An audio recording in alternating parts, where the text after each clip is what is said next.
Hello and welcome, everybody, to another Wheel of Time showcase.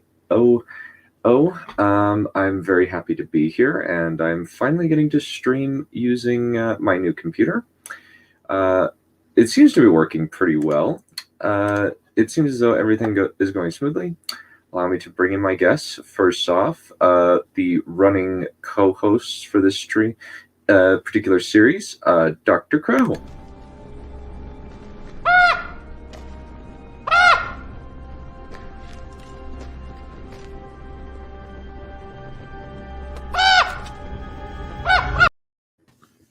Hello. Hello.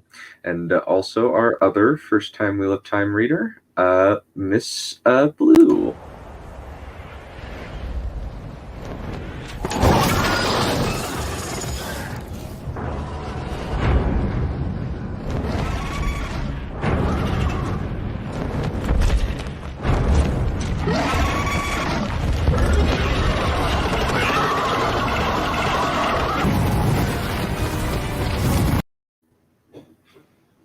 Good afternoon, everybody.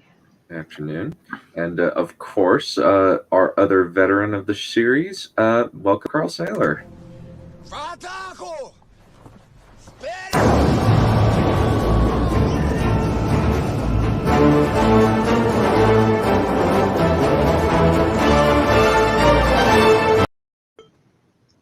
Good to be back, folks. Hello. Yeah, you messed up. You were trying to say Writer's Showcase, weren't you? Yeah, I don't know why. Maybe it's just the weekend is just screwing with my fundamental perception of reality. Don't worry about it. Yeah. Yeah. Okay. Let me actually test something, yeah.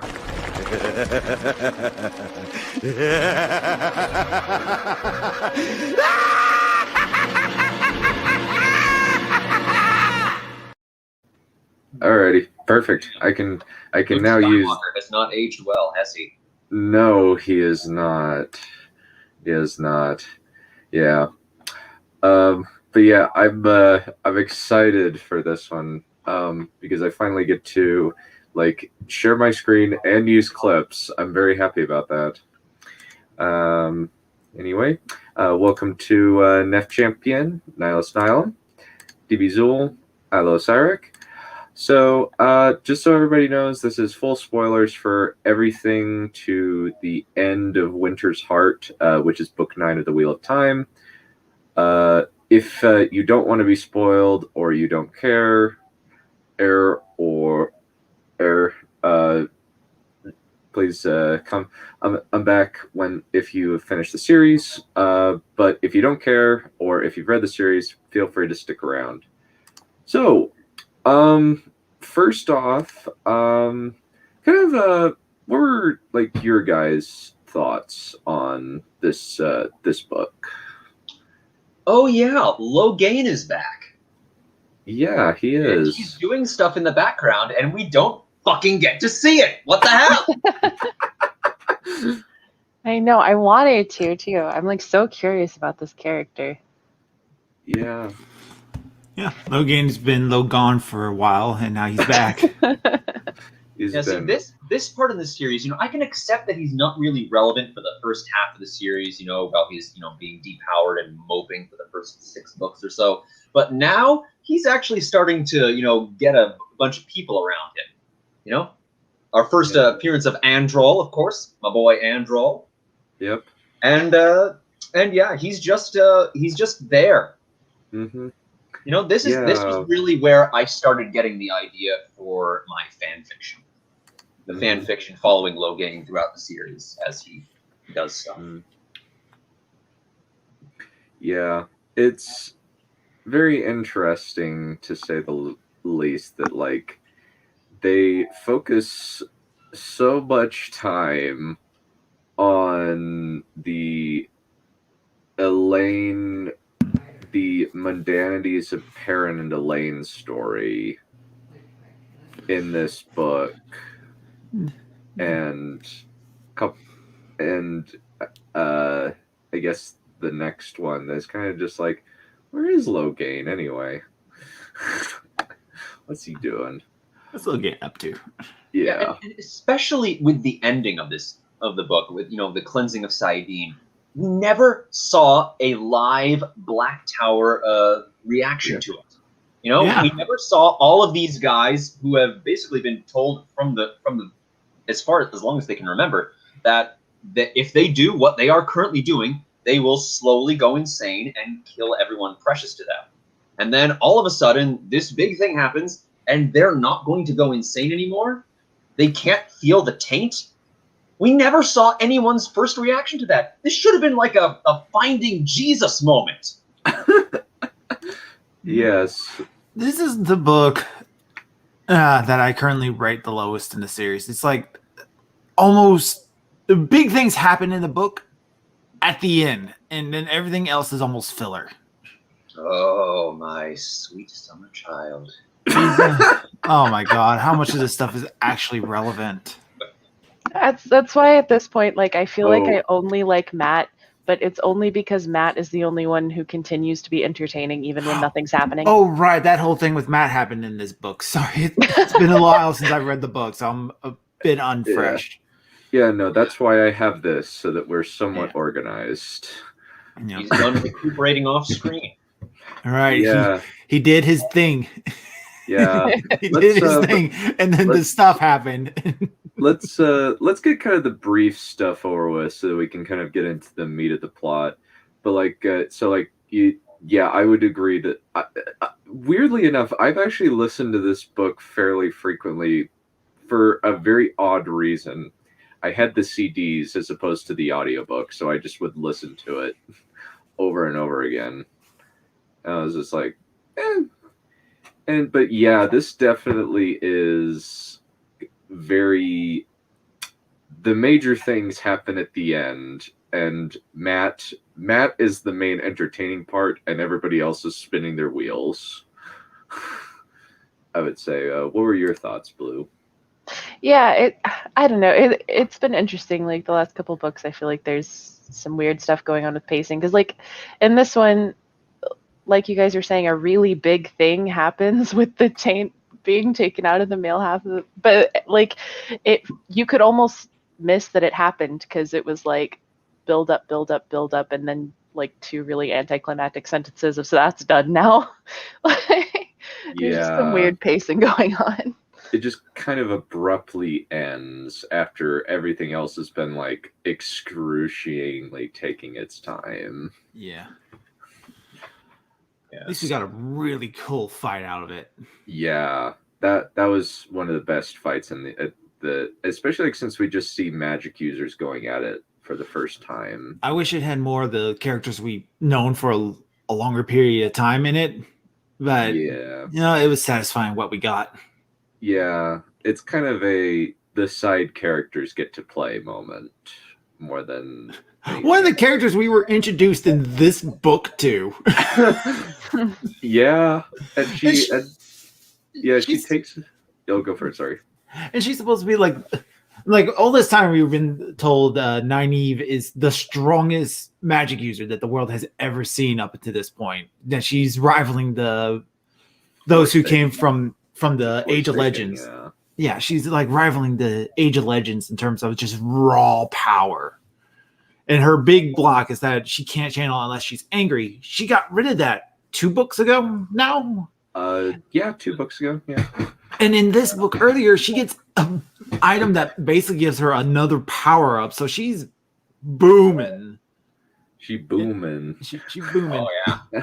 Then we get and here's another character who's even stronger. And it's like, oh no, it's going to do the DBZ thing, isn't it? Yeah. Well, technically we have 2, right? Because there was the one that was on the boat, and then the one that was collared. Yeah. All right. Yeah. Let's do the Damani and the Tala'an and Olivia are the characters' names. I was like, really? Really? Yeah. Because now Nynaeve doesn't really have a cool thing anymore. It's just like, Yeah, it's mainly just that she is the best healer that exists. But even then, like, even then, she's kind of losing that. Yeah, a little It's bit. like, Yeah. All she's got now is that she's Land's wife now. And it's like, Yeah. It's like that's one of my favorite characters, though. Yeah, that's kind of a little bit. Yeah, she's kind of like there, I guess. Which is kind of a shame because I do like Nynaeve. She's actually really funny. Yeah, she's fantastic. Every time she's on scene, it's just a wonderful ball of laughs. Yeah, I do. We'll kind of get to that, but we'll kind of like breeze through the subplots real quick. Yeah. So we got Cadsuane.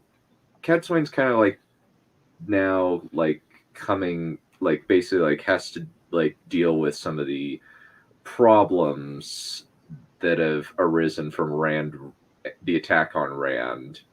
And a couple things happened in the last one that we forgot to mention. One was Rand got the loyalty of a bunch of the Tower Aes Sedai, including Elsa Penfell.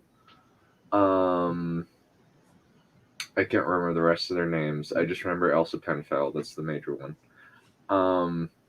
The one that was Egwene's keeper in the flashback, in the accepted vision, Beldine Nyram, and a couple of others.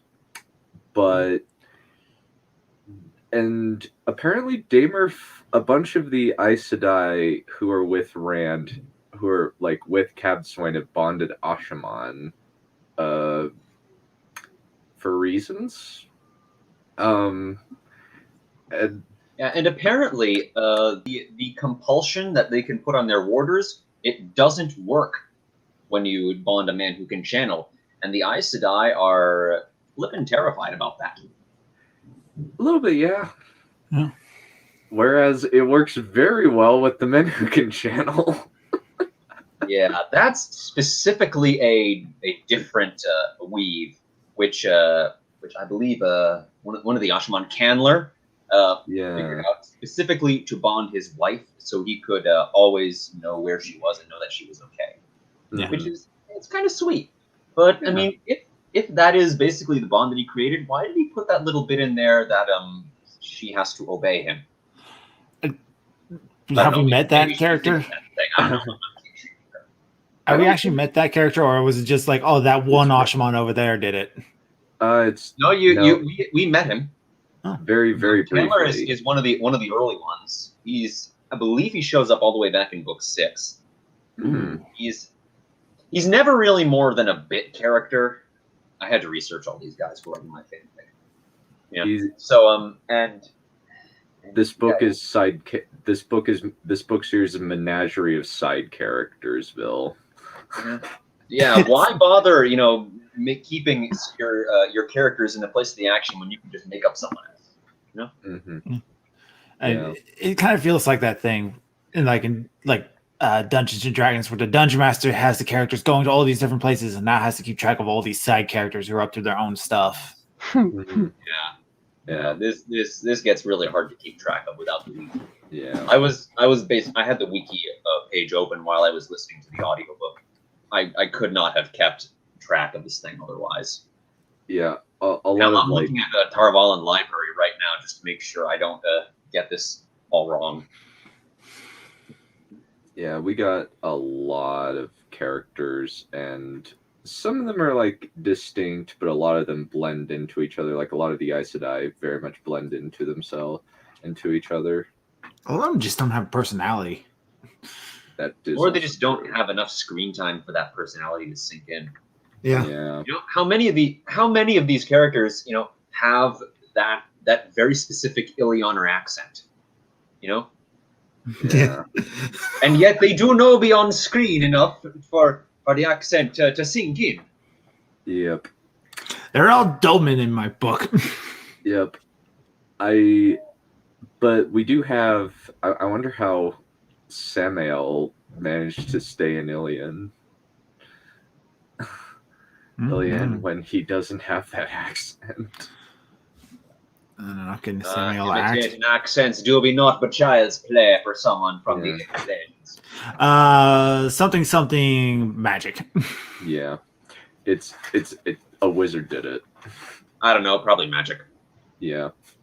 We do have an interesting development in terms of Damer Flynn has now figured out how to heal stilling, and we learned something interesting about, at least like the pattern seems to repeat itself, where if a man heals a woman or a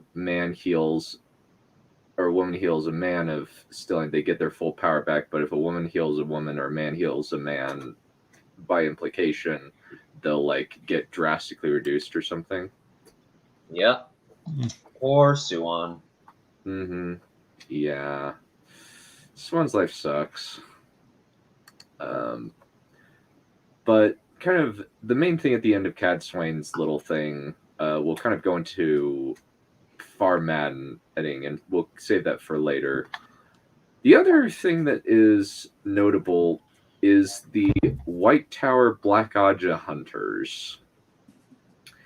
They have caught a black sister. They got one. Yay. We got a live one. Yep, we got a live one. Now what? I was gonna say, I feel like they were all making that face that kids make the first time they go fishing and actually catch a fish, where they're like, "Oh, I wasn't expecting this. What do I do now?"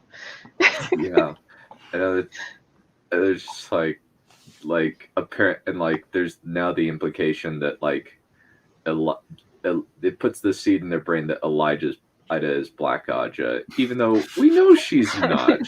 She's the one who sent us to do this. She only looks like it, you know? Yeah. Yeah, it's kind of just like the Black Sister saying, like, who else could be the Black? Like, it seems like everything out of, like, her is either cray-cray or is just doing dumb things, or, like, seems like we know everything that happens there. You know, she is a source of chaos. Yep. One might even say she is a lord of chaos. Yeah. And you know what they say? Let the Lord of Chaos rule. Yep. Indeed. If nobody knows what's going on, that means I'm the only one who knows what he's doing.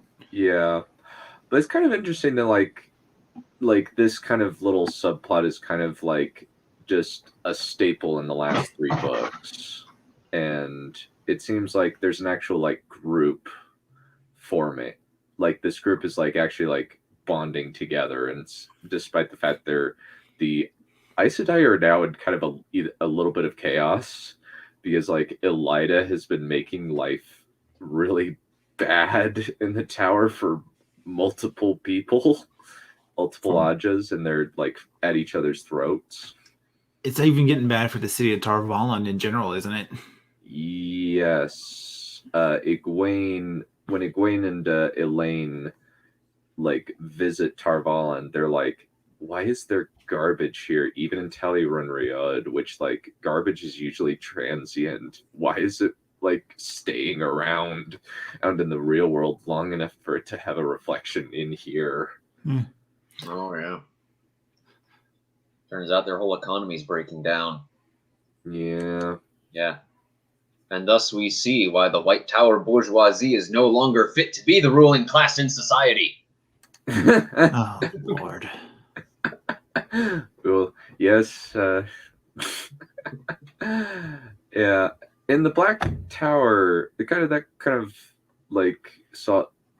really see Elida. We just hear her reference, at least that I can remember. I haven't read this book. I kind of had to like briefly do it, and like I just looked at the summary on the Wikia, and it's just like six like inch long paragraphs, 6 like half-inch long paragraphs. Well, Wheel of Time Wikia is no good. Tar Valon Library. Okay. Yeah. And the fandom wikis are usually not very good to look at on terms of anything. Yeah. The one exception is a Wikia of Ice and Fire. That one is extensive because it's run by the 2 people who wrote The World of Ice and Fire. And So- it doesn't that one particularly also predate the big buyout? Because these wikis used to be all like individual things, and then they all got eaten by like this big company that made them all part of a sim format, so they can put it on an app. I believe so. Yes, because And a now, wiki now there's a Fire wiki is for like weird. every 12 episode anime that comes out of Japan, and none of them are any good. Yeah, it is interesting in the Black Tower. Now things are getting interesting because they now have a bunch of Aes Sedai prisoners there, and one of them has just decided, hey, I gotta get in somehow. Hey, you want to hop in bed? I was so awkward. I was like, oh god. It's just, I love getting, it's basically this moment. And then they fuck! Yes. Pretty much. But yeah, like, Gabriella... I think this is the first time I've agreed with a red sister. Like, Jesus Christ, woman, have a little self-respect. Hey, don't kink shamer. Well, kind of the funniest thing is just that she was experiencing it while it was happening from his end. Oh, no. Wee woo, wee woo, wee woo. This are modern day. She's just like on Twitter canceling him. I did not consent to this, you fuck. Indeed. Just like, I did not consent to feeling your stuff while you were boning. Well, I spent 10 years in a crappy ass apartment in Boston with very, very, very thin walls. So you understand then. You've been in her shoes. Yes. Yeah. And we do get that later, which is which is kind of funny, but it's still kind of like, dang. The next scene is kind of like both of these are played for comedy, but the other one lasts longer and involves more people, and we'll get to that eventually. Brigitte. Yeah. Who doesn't have the power to block it out. Nope. It is blocked initially, and then apparently it's so good that it slips. God. Ah. I want to point out this is like what the fourth time Rand has gone to bed, and no, you're not that good that number of times in. This is some weird fantasy stuff right here. It's implied that him and Nim got a good deal of practice in, but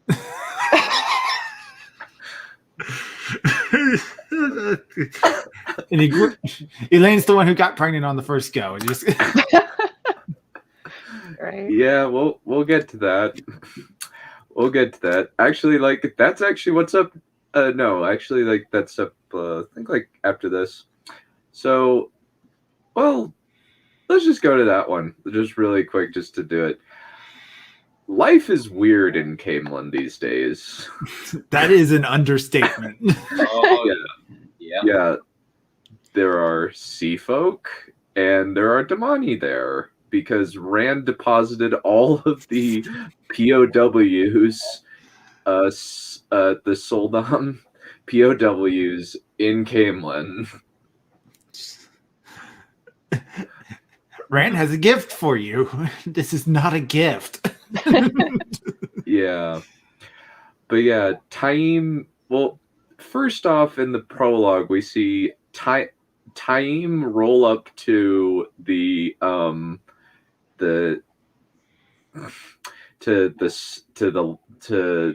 royal palace in Camelin, and like Elaine just like tries to put him in his place, but Taim is kind of Taim. Yeah, He's Taim's a force of Taim. will. Yeah. Like, he's like, and when the first sister ceremony, which basically involves, it's kind of Robert Jordan's thing of like women doing rituals while naked pattern. It happens a lot more than it probably should. A little bit, yeah. If I may borrow a phrase from Red and Blue from Overly Sarcastic Productions, this is never explained. I think it's just something he was into. Yeah, no, for sure. I wish he would have just committed and written like, just commit to the smut, if you're gonna do it, do it. And he always gets over the good parts. It's just the like the, I don't know how else to put it, but beige nudity. Yeah, pretty much. Like if he were an artist, he would be the one drawing nude women, but they look like a Barbie doll. Well, most of the women in these books are Barbie dolls, so what can you do? But yeah, the wise one comes in the middle of is Elaine's like seeing of people, and tells her, "Hey, you got to strip in the middle of these people." And it's like really, really embarrassing for Elaine. But right now, and a bunch of the other women like go around, and even the Taim like says like turn around, but he apparently gets an eyeful. Yeah. Well, it helps imply him as a slimy character. Yeah. Yeah. You get the distinct feeling we're not supposed to really like Taim. Well, we get some answers to who told the renegade Ashaman to turn on Rand and try and kill him. Didn't we already know that? We just suspected that. We were super sus. Yeah, you suspected Taim, I think, but this one gives like pretty concrete confirmation. Yeah. It's like apparently like Demondred told them to kill him, and Taim told them to kill him, and Moradin told them to kill him, but Moradin specifically said, "Hey, take anything in his possession." They're probably looking for the seals, I imagine. Yeah. Break the last of the seals, let the Dark One out. Yep, since Rand has all three at the moment. Makes me wonder, how are the other seals breaking on their own then if they need to be physically broken? Well, I think three of them were found broken, right? Yes. So three of them are still whole. Three of them were found broken. I forget what was the last one. Nynaeve and Elaine were transporting it from Tanchico to the sisters in Saladar, and then just as they got to Saladar, it broke. And throughout the book, up until that point, they'd been feeling like something evil was pressing against it, and then once it was broken, that feeling was gone. Oh, and also the madman that lives in Rand's head keeps wanting to break them. Clearly. So yeah, that's probably not going to cause problems in the future. Oh yeah, it's definitely not gonna be a problem. Definitely not. No. Totally not a problem. Absolutely not. Yeah. We do have the first sister ceremony where what were your guys' thoughts on this? I was kind of just like, okay, this is interesting. The first time I read it, and I just kind of breezed past it whenever the audiobook does it. But what were your guys' thoughts about like the first sister ceremony? Finally, some goddamn interpersonal communication in this story. How has it been this fucking long? Talk to each other, people. Yeah. And then it got trippy and weird, which was also kind of nice, honestly. I thought it worked really well. Like the whole rebirth thing. Yeah. And like this is one of those rituals where them getting naked, I can understand because it's a whole rebirthing ritual. Like, yeah, I can agree. and it was honestly a nice ritual. It's like tell each other what you admire most, tell each other what you hate about each other the most. I think there was a third thing. I can't remember what it was. Jealous of. What you're jealous of, and then beat the shit out of each other. Yeah, and then like, and the thing that they're jealous of is that she had sex with my husbando. My husbando likes her. Husband. My husbando loves her, but not me. So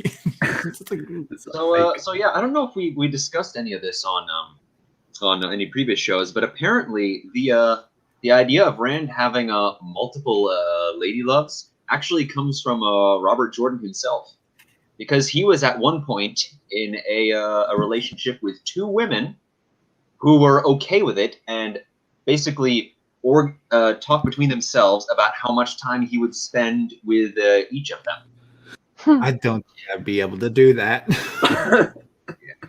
And Jordan basically said, "Hey, you know what? If I, little old ordinary me, can be with two ladies, this guy who's basically, Jesus, why can't he be with three? I could do all sorts of symbolism with that. The three faces of Eve, the Hecate sisters, all that sort of thing. And I will I'll work it into the lore, and that's how Rand got to bang three girls and be cool with it. Well, and I think at least he went about it the realistic way, which is lots. Well, and the fact that the girls all really like each other. I mean, obviously at this point, Nim and Avienda don't know each other very well, but because I have seen it in real life seem to work relatively well, but it's always, the women get along exceptionally well. Like they were saying, like sisters level of well, or it just doesn't work. But yeah.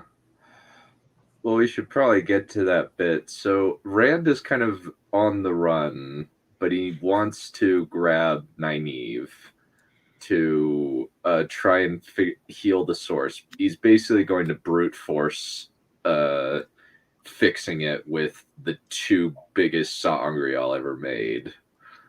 Yeah, and apparently this was one of the questions he asked in the red twisted redstone doorway.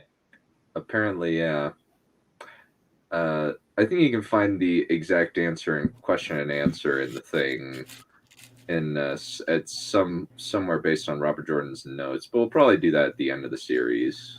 So he basically went in and asked, "How do I clean the source?" And they told him how, and he's like, "All right, well, that's a lot of power." Yeah. Yeah. But he disguises himself basically like an ogre. He's described as the ugliest man possible. He's got a big old wart on his nose. He's got like a hunchback. He's running through. Her taste can't possibly be that bad. Yeah. How did you know I'm into hunchbacks? How did you know? So essentially, she's the anti-Esmeralda. But Rand wants to get in and out really quickly, and Min runs off to find Elaine and Avienda, and he's just like, okay. And then Nynaeve is stuck, like, it manages to escape tutoring the sea folk, which is apparent, like, really sucks. They're kind of, it's almost like she's dealing with like 10 more of herself. Yeah, a little bit, yeah. It's just like, hey, we want you more frequently. And she's like, oh no. Which is part of the reason why she's like says, like, jumps at the opportunity to like say, hey, Rand, like, I'm down. Come, let me come with you. If you like, let me come with you and Lan to go hunt down these Ashaman. And he's like, and like she's really shocked that he knows illusion, and she's just like he actually uses like a key phrase like She he told just him says Mr. Thane told him to come there, and he's like, hey, she's like, hey, you don't look like a 2 hours, and it's just like it's Rand, and she's like, where do you learn that? what he said is that Sam Bowie told him to come here. Something about the women's circle. Yeah. Well, I think it was Mistress Tharin told him to come. Women's circle business, something about Sam Bowie. Yeah, that's right. Yeah. It's like, okay, so you honestly know who I am. Yeah. And then Min, Avienda, and Elaine roll up, and he's like, I want to get out of here. And then she's like, and then finally, like, Min's like, you're not going until you talk to them. It's like, it just tells him he loves them. And Nynaeve freaks out. Like, she says, you apologize right now. And then all of them, like, say that they love him back. And Nynaeve has an apoplectic fit. As she is wont to do. Yeah, well, maybe not a fit, but like she just like has a metaphorical stroke right there. Did she pass out? I don't think she passes out. I think like it's described as like she opened her mouth at when Elaine told him she loved him, and nothing came out. Then Avienda tells him, and she gets out a squeak, and then Min says, if you don't know I love you, you're blind, deaf, and dead. And she's like swallowing her, like something about the women's circle swallowing their tongues or something along those lines. And meanwhile, Land's sitting over there. He's like, nice. I don't know if he says nice, but I know he like pulls out his pipe and just like, what? He checks to see what he's smoking. He's just like, what did you put in this coffee? What did you put in this coffee? I didn't see that. That didn't happen. That couldn't have. Pretty much. And then they all bond Rand, or at least like Elaine and Avienda, like Chekhov's gun, Elaine at least figured out, oh, we can use this to help Min bond Rand. And so they all bond him at the same time, and they find out, oh, he does love all 3 of us. And then Avienda and Min walk out. Gets in and out.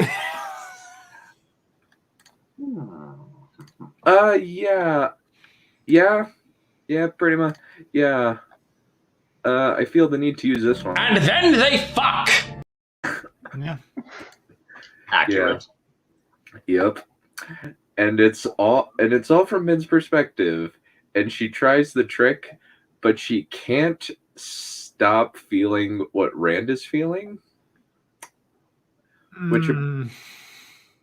Which apparently, like, she describes as like a red roaring in her head, which is like, So that's why they call him the dragon. Which, again, if it had just been a romance novel, it'd been like, yeah, sure, par for the course, let's go. But it wasn't. So it was awkward. Yeah, and like Avienda's like, I don't think I'll mask it when I do it. And it's just like, she's like, oh crap. And then Brigitte comes up, and she's like, what is going on?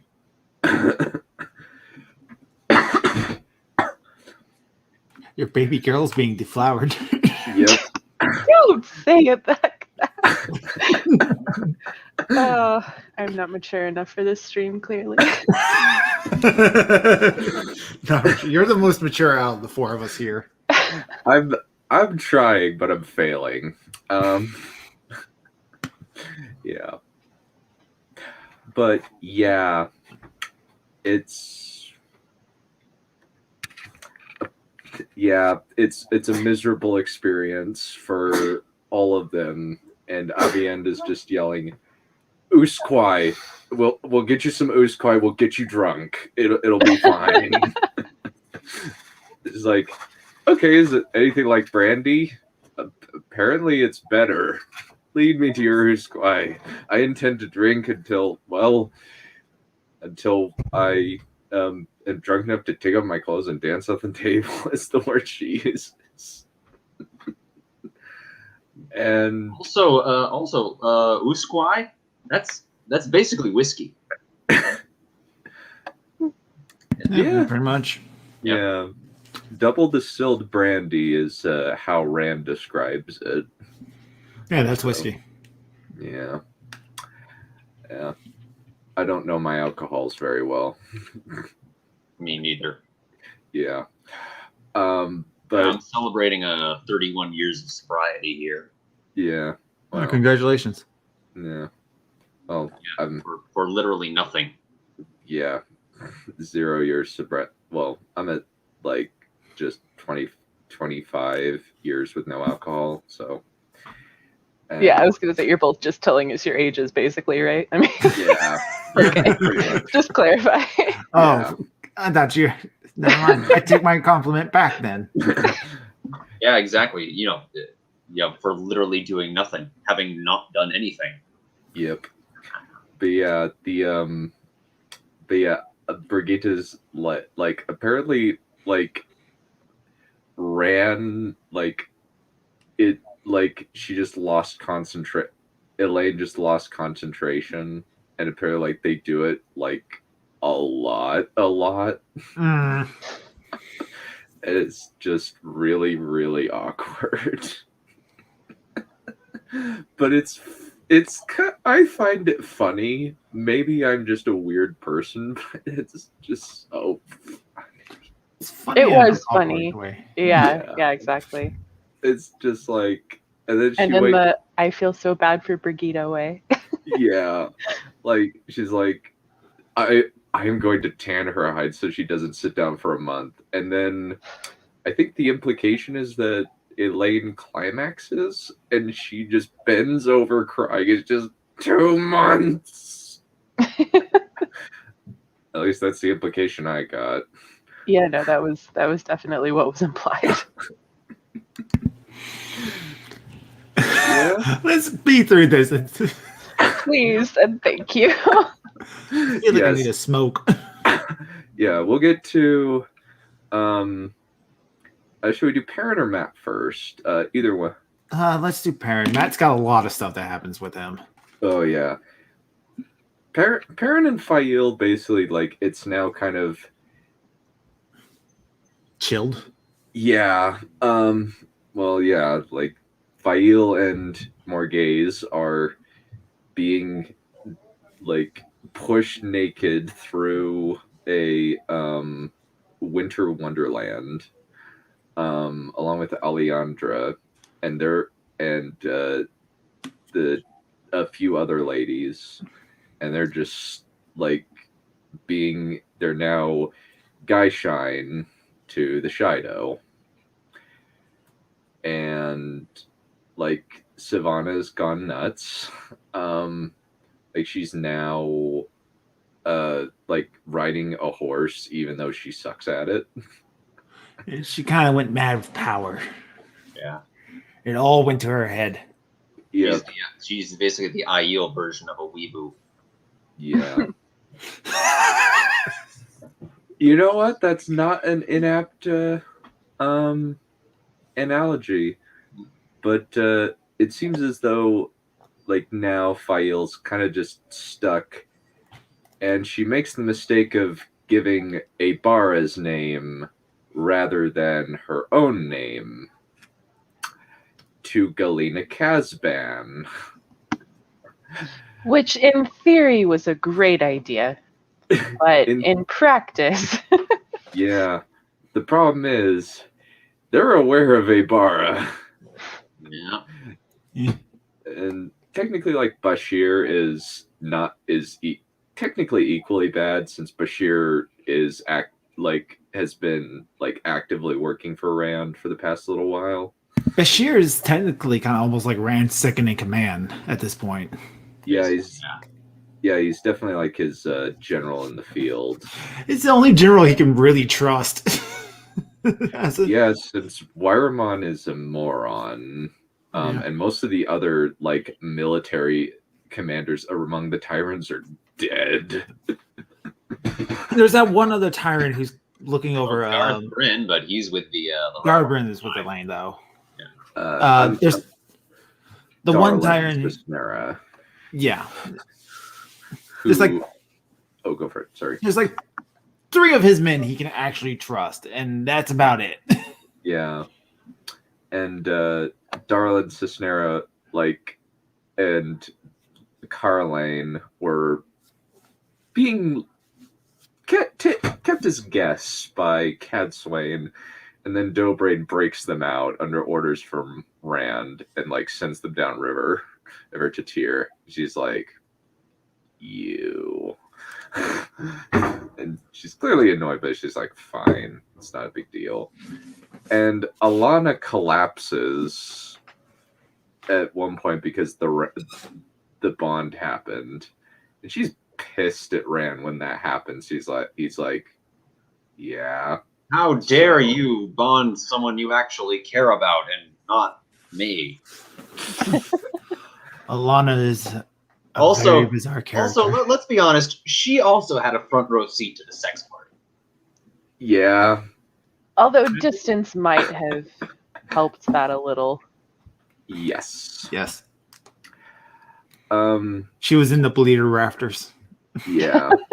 But yeah, Perrin like is freaked out by the fact that he's lost Vail, and he goes after her and nearly dies of hypothermia, and is brought back and put into Berelane's tent, and that causes a scandal. How can this girl not take? She just doesn't get it. It's like, yeah, she's basically like Regina George, only like slightly less. Oh, I don't know whether or not Regina George and Berelane are one is more catty than the other.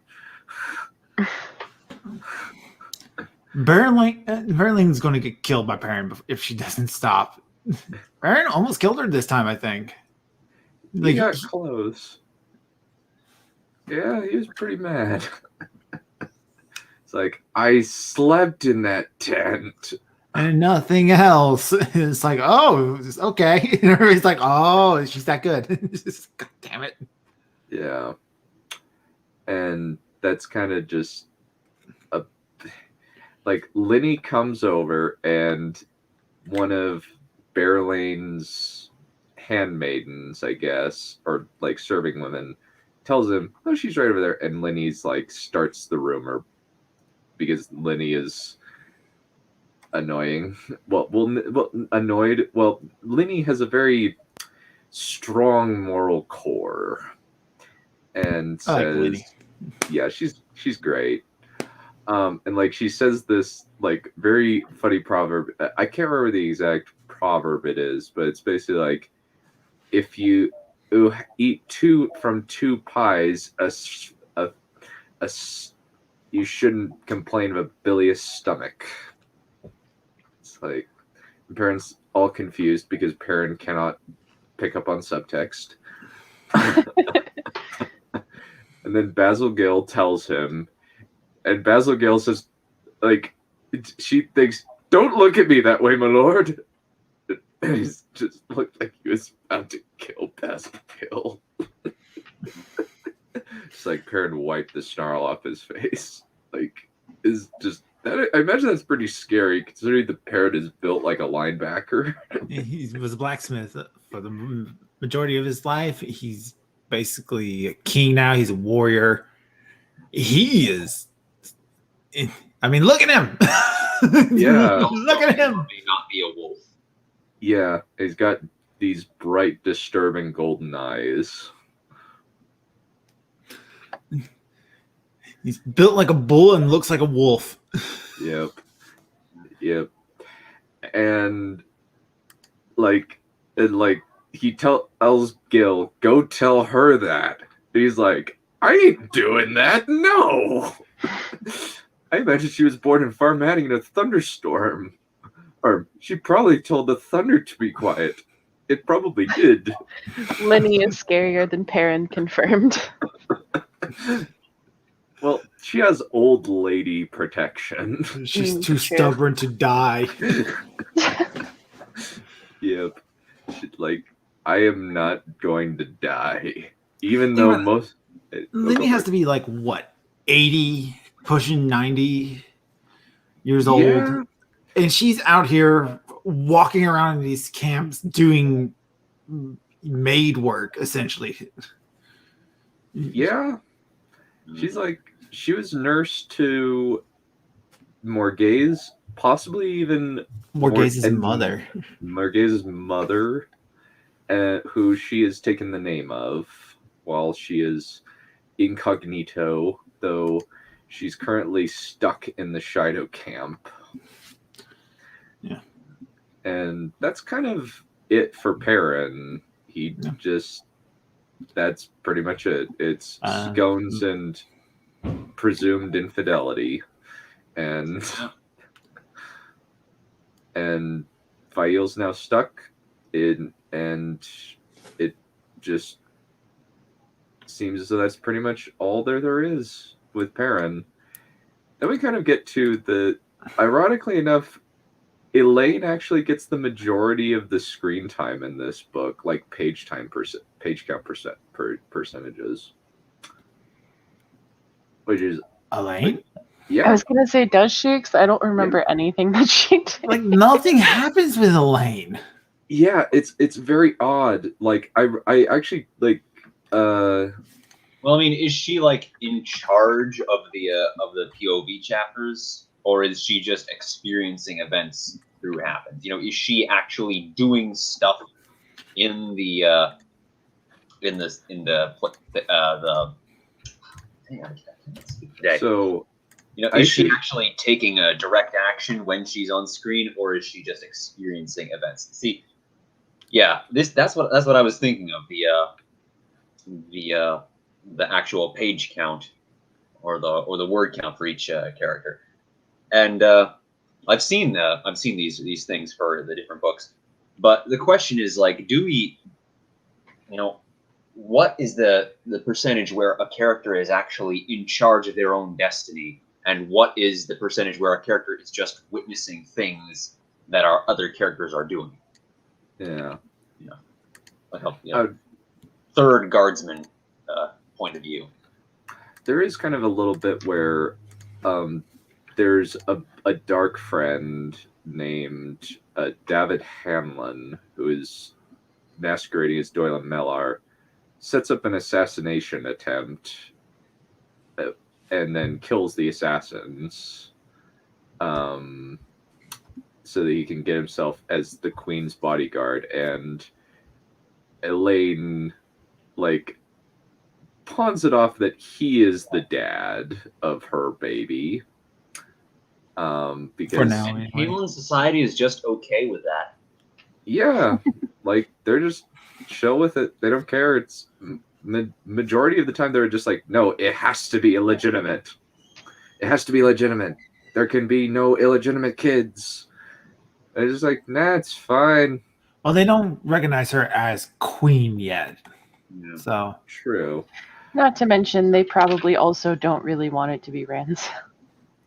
Yeah. Well, they or at least they're letting her that get ugly her person impressions out of the way before she cleans up her act. Yeah. Regular politicians fare. Yeah. And so now we get to Matt's escape heist. This is my favorite part of the whole damn book. I thought it was his own book for a while. It pretty much is. He's second to Elaine in terms of, like, page count. It very much is his book, because we finally get to meet the Daughter of the Nine Moons. She's like a little child. She's not. He just thinks she is because she's tiny, like, stature-wise. Yeah, she's like, Right, she's just short. yeah, And she's like, always wearing a veil, so yeah, and like she just kind of like has like big lips and childlike eyes, which kind of make like she's like Daniela Harris short. Is the best comparison I could make. She's a lolly. And like she comes in and makes instant friends with Tylan, and Tylan is still abusing Matt. I think that's pretty much the best way of putting it. Oh yeah, consent issues all over this place in this story. Yeah, she even dresses like picks his clothes in pink. She's like, you look so good in pink. He's like, I hate you. which is kind of, it's just like she dresses him up, and like he's hanging out with the Valen Lucas circus has apparently come to town. I was like, There's yay. only one circus in this whole country. No, apparently Van Lucan is buying them all up. Like his name is Ringling Brothers. Yeah. Since after what happened in Fires of Heaven, like all the performance, since Massima is an idiot, is a complete asshole. Like destroyed a couple of the circuses. All of the performances ran over to Luca. Yeah. Luca's business is booming. Yeah. And especially now since he has a writ that says, hey, you cannot take my horses because I brought a Shanshan elephant trainer and her animals back. Like, oh, damn. That poor girl. Yeah. And now he's like married to Littell, the girl who is like trying to beat up Nynaeve in book 5. He sure got over her real fast, didn't he? Yeah. I think Littell, now we have I think now we have context for why Littell hated Nynaeve. Huh? She was like, you're impeaching on my man. That's my baby daddy. Stop making eyes my baby daddy. And she's like, I'm not doing anything. He's just a moron. Stupid. Yeah. And Eludra's still there, and she poses Matt a riddle. What use could I have for a bell founder? What are your guys' thoughts on that? She's gonna make a cannon. Make stuff go boom. Yeah. Yeah, it's an interesting thing, and Matt cannot for the life of him figure it out. Yeah, seriously, all those generals rattling around in your head, and you can't think of some use for a thing that makes other people fall down really far away. Yeah. Make them go boom. Big boom. It go boom, explodes, fire everywhere. Yeah. You win. Yay. And it's interesting because Egwene has actually had multiple dreams about Matt having fireworks in his hand. He's kind of been twinned with fireworks since he's a little bit of a pyromaniac. I love he always that. was something of a firecracker. Yeah. The first time we get fireworks in his hand, he's trying to open them up, figure out how they work. Yeah. And then he blew a big hole in the stone tier. Yep. That's how he got in. Yep. He basically made a distraction that allowed all the Aiel to get in as well. Yep. And like the Shanshan have completely taken Ebudar, and apparently life is better there. Which is interesting because Ebudar was like pretty dangerous, and now they're thinking, let's clean out the Rahad. It's just like Matt's like, good luck with that. And they do. And they do. Yeah. Colonialism wins. Yeah. Technically, yeah. Because like the Rahat, like they're just saying like there's no excuse. Poverty's not an excuse for lawlessness. And I imagine like with the wise women gone, like without the wise women there, the Rahad would have probably been on fire within a few days. Oh yeah, absolutely. Yeah. And Matt is just like stuck with these clothes that are just like, apparently like they're super tight, and like he just like keeps his cloak around him, and he just hates the fact that he is dressed in bright colors, and it just like like his pants show off his butt. Got a nice booty. His butt and his well-turned calves. Yep. Just everybody's remarking on, you have such a pretty bottom. This just makes him blush all over the place. It's really funny.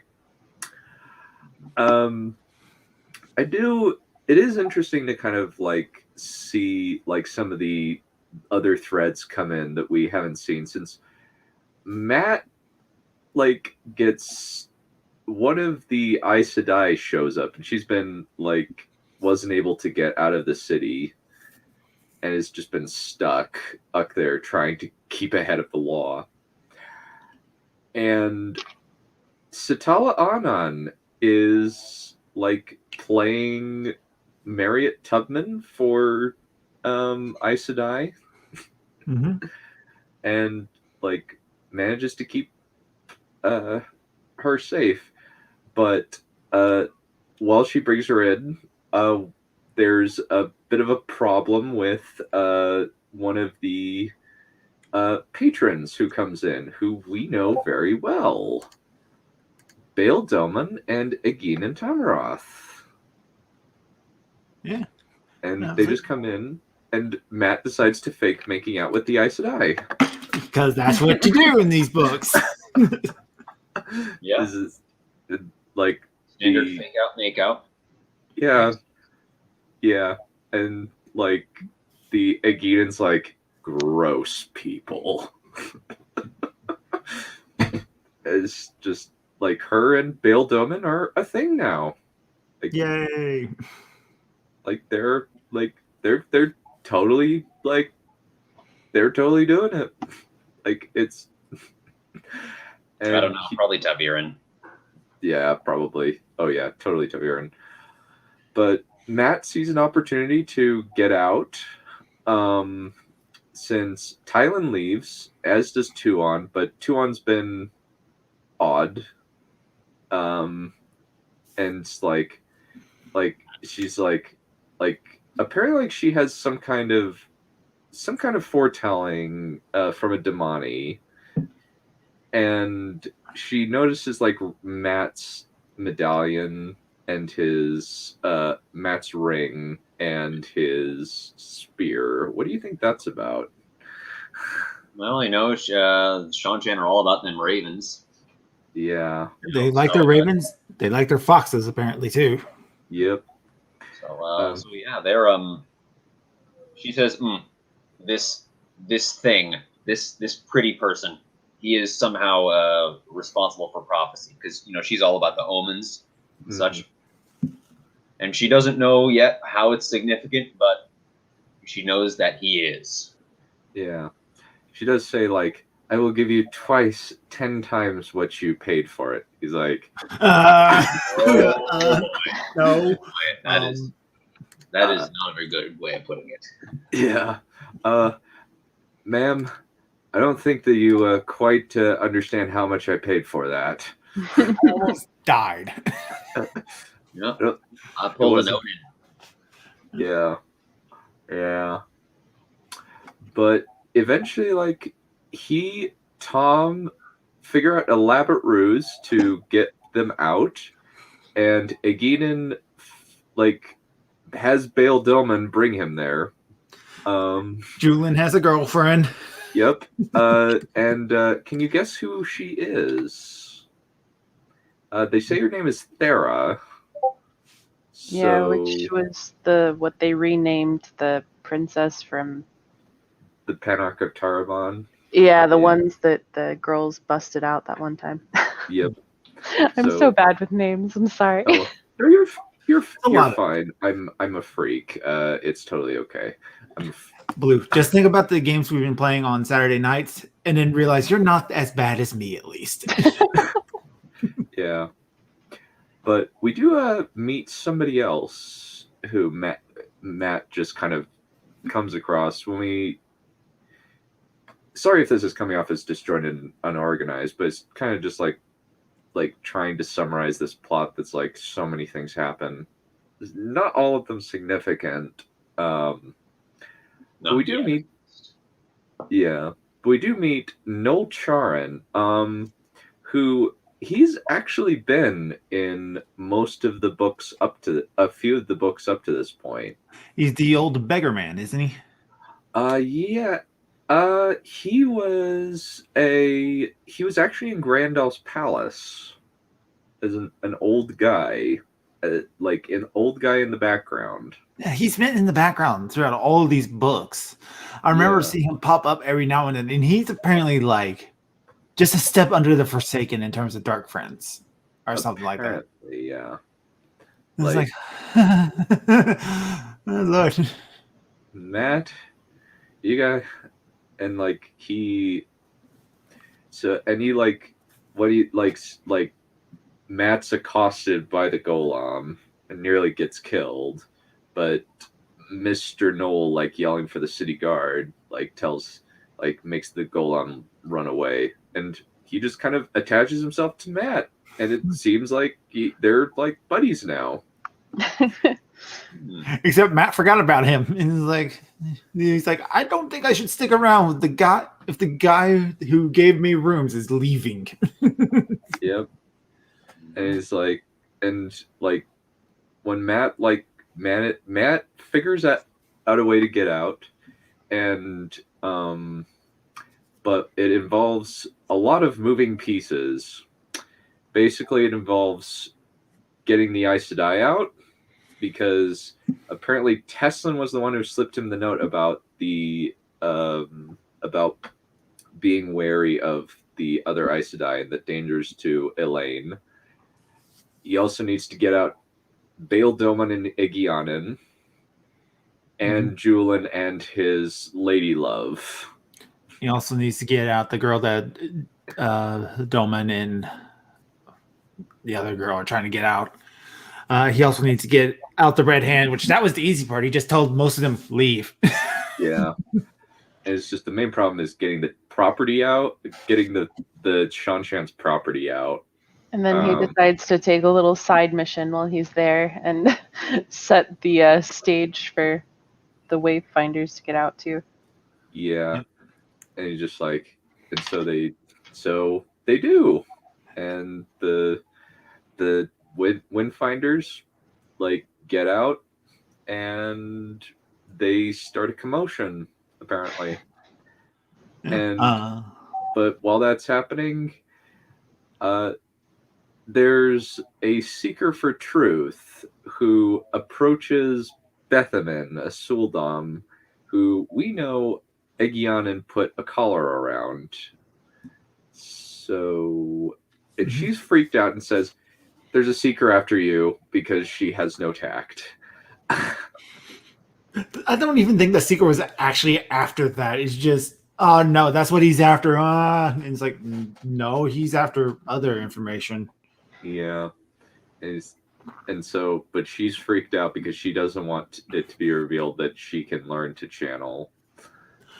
Also Dawn can't they? That's going to completely destroy the Shanshan Empire, because that's what their whole military might is built on. Yep.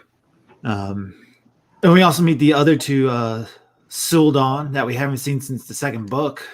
Yes. Rena and Sita. Yeah, they're here, and I was like, oh, they got out of that, huh?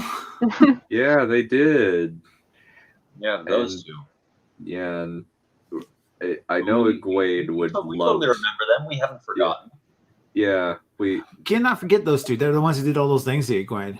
Yeah, like I think that Egwene would probably like commit murder very, very easily if she saw Rena again. Is Rena in the posse of people they're trying to get out? Yes, she is. She is one of the Suldam that they are providing in order to get them out, in order to get the Aes Sedai out, because otherwise they won't be able to get the Aes Sedai out past the patrols. Right. And the other one is there too. Sita. Rena, Sita, and Bethamin. Yeah. got to get these 3 out. So, and Tuon tries, like, Matt gets in to try and like pack up his clothes, and unfortunately he finds that Tylan is there. She's back from her cross-country trip. And she's like she kisses him and then slaps him, apparently with no differing change of expression, and just like, all right, fine, fine, you can leave. But and like even like so like a lot of the people are just like, wow, she's hanging on to him for a really long time, and like it's just like they're like, no, we are making sure, and like the servants are like trying to keep Matt there because they don't want Tylan's little toy, the salve that will soothe Tylan's anger, aching tooth I was to gonna leave. say they say toothache, yeah. Yeah. Is like, they're just like, no, please, we don't want you to leave. We know that she'll take, if she doesn't like get her frustration out by boning you, he will take it on us. Please don't leave.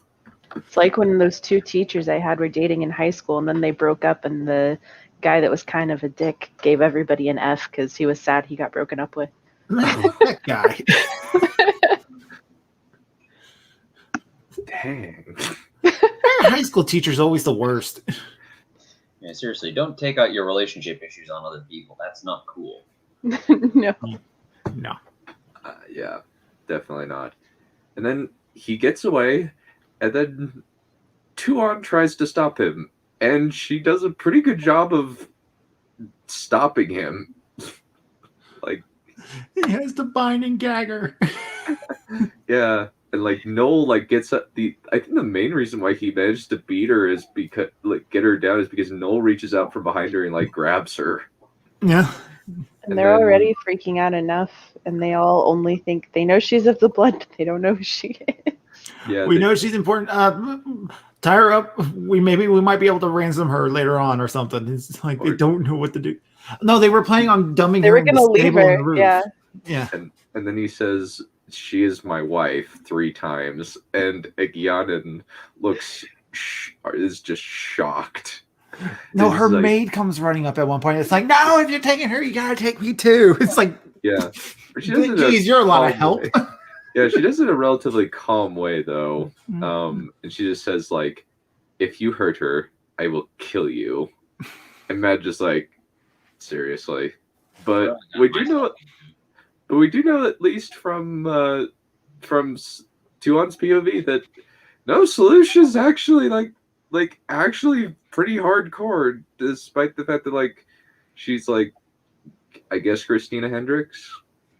Like, I feel like only Matt though could like just so abruptly just announce that to everyone. yeah, She's my wife. Like, everybody knows what he's talking about. Like, no, he has told nobody what happened when he went through that second door. Yeah. Just all anybody kidnapping. knows is that he came back with an amulet and a glaive, essentially. Yep, amulet glaive and his head stuffed with other people's memories. Yeah, so from their point of view, he's just kidnapping this noble woman and just announcing that she's his wife. Like, okay, Matt, a little bit of forethought here. Yeah. Matt is not a great thinker on his feet. He's clearly a planner. Yeah. I get the sense he's just making this shit up as he goes along. Oh yeah, absolutely. Undeniably. But then he's got to get out of there. And I want to bring up this faction before we move away from Matt all the way. The Shanchan have Ogier with them. Yes, they do. And they are called the Gardeners. And they're battle Ogier. Like, I love that. I was listening to this like, oh my god. So like some of the elite guard members have Ogier factions. And it's like, we've seen what Ogier are like when they fight. They're like just beasts. And it's like, oh dang, what's the epic name they gave them? The Gardeners. And it's like, that's kind of creepy, actually. I just think of that, that line from the Two Towers, the movie where they introduce themselves to Faramir, and Faramir says, "Are you his bodyguard?" And Sam says, "I'm his gardener." His gardener. That's what I immediately thought of. Basically, they prune people with their limbs rather than trees. Yeah. Yeah. You hate to see it. Appropriate way of looking at it. Yeah. We're painting the roses red. We're painting the roses red. Indeed. Yeah. The death metal version. Yeah. It's like she just I only says, picture like, now as a bunch of fierce. Ogier playing heavy metal music, just hang banging, just. And I think they like Tuan says like she would be happy to place her life in their huge hands, and like apparently like the Ogier are just like these are like but really really badass Ogier. Yeah, and somehow they don't have the longing. Yeah, apparently, yeah. So I guess something. Either that or I have a little bit of a theory, because essentially at one point during the breaking, the world got split in two, and now there's like the Sanchan Island on the other side of the world. It's likely that Ogier got stuck on that side of the world. Yeah. Or was it confirmed that Ogier went with the ships across the sea? It's not confirmed. I imagine probably not. No, I would imagine maybe Ogier got stuck on that side and managed to stay in the steadings and stuff. So they never got affected by the longing. Yeah, so we do know because they never. Since we do know that some things were weird about the Shanshan, like they had their weird animals that they brought over from the Portal Worlds. Long before Luthair, Paindrag, Perion came over and conquered them. Yeah, and they apparently cleaned out their own little part of the blight. Yeah, apparently. Yeah. Yeah. GG. Yeah. Good. So yeah, they probably don't have to worry about Shadow Spawn or Dark Friends. They have no idea what they're in for. So well, we don't know whether. Well, we know for sure that there are Ogier and Shanshan. They bring them over. But we don't know about steading, though. The steading is probably our steading. Maybe they just. Well, I mean, yeah, because if they're out for a long, they go to the longing, and the longing is fatal after long enough. So, I mean, if there are no steading, there basically can't be any Ogier because they're bound to the steading. Yeah. Unless, I don't know what, is like there were a few Ogier born outside of the steading and they're not affected by the longing. I don't know. But the Ogier on the main side of the world were also born outside the steading and they got affected by the longing just as well. So yeah. Because there's a good 1,000 years time during the breaking? It's about 100 years. Well, I guess that means Ogier's probably survived all the way through the steading. Through the breaking, I'm sorry. Yeah. Since the breaking is interesting because it was basically just like a bunch of 9/11s and Hiroshimas, where it basically took life back to the Stone Age from sci-fi, from basically a sci-fi high society. I mean, it's hinted they were traveling among the stars, so. So there's probably other people on other planets who don't even know what happened. We just lost contact with Homeworld. Well, I mean, like the first stage is our world, and that's where the story of Len, who flew to the moon in the belly of an eagle, made of fire, comes from, and Salia, who walked among the stars. Yeah, which is an obvious reference to John Glenn, the Apollo program, and Sally Ride. Yeah. No. But yeah, they forgot all about the Soviet space program. I'm sorry, were they not important enough to be included in stories? Not really. Comrade Gagarin is very disappointed. Yeah, but there's just kind of like all these like weird references to actual world history. Yeah, well, we do get Mosk and Merc, the giants who fought with lances of fire that reached around the world. Moscow and America. Yep. Lances Well, up that in the air, just ruined the whole road series racing for me. begins. I don't like fantasy worlds that take place in the real world. I just don't like that sort of stuff. We don't know. We don't know for that's just sure. fan speculation. But I mean, that's the first stage, and then presumably, like, I guess, like, discovering magic would be like what causes things to advance into the second age. Essentially, it follows the Vancian logic that significant enough technology is indistinguishable from magic. Yeah. Mm-hmm. Well, and of course, the flip side of that is any sufficiently analyzed magic is indistinguishable from science. Yeah. You know? And What is like- magic but science we just don't understand fully? Mm-hmm. And like we know that channeling is semi-genetic, so like 10% of the population is how much it shows up in generally. Nanomachine, son. Yep. Or even genetic. It's Midi-chlorians. yeah. Everybody has midi-chlorians. They got injected with them in this at the end of the first stage. Now we're back to Renaissance era technology. But it's mainly just like it's kind of just like it's a joke. It's a little Easter eggs that you notice here and there. Like Yeah, there's a Mercedes-Benz symbol, I think, in book 4. really? Yeah. I didn't notice. What? Yeah, it was like somewhere in a museum, like in that thing with the Panarch's Palace in Tanchico, and they're looking at all these relics, and one of them is like this strange device. It's like a circle with 3 points in it, made of some material that's not quite stone, not quite metal. It's plastic. And when Egwene looks at it, she says, "Oh, it just reeks of vanity." Reeks of. That's funny. It's a freaking Mercedes-Benz logo. That's kind of awesome. I had never noticed that before. Yeah.